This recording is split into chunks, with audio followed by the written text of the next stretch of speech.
Hi friends, కాళహస్తికి అయితే వచ్చేసాము. ఈ నది అయితే స్వర్ణముఖి నది. ఈ బ్రిడ్జి మీద నుంచి స్వామివారి ఆలయం అయితే చాలా బాగా కనిపిస్తుంది. ఇదైతే శ్రీకృష్ణ దేవరాయల వారు కట్టించిన గోపురము. ఇక గుడిలోకి వెళ్ళి స్వామివారి దర్శనానికి వెళ్దామనేసరికి ఉదయాంతో అయితే గోపూజ అనేది చేస్తారంట స్వామివారికి.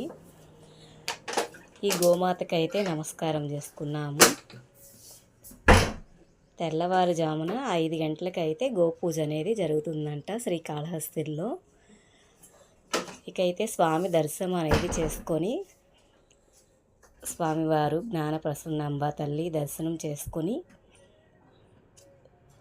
ఈ లైటింగ్ అయితే చాలా బాగా వేశారని ఇక్కడైతే ఫోటో తీసుకుందామని నేను మా వారు ఇక్కడైతే ఒక ఫోటో దిగామండి. ఓం నమః శివాయ.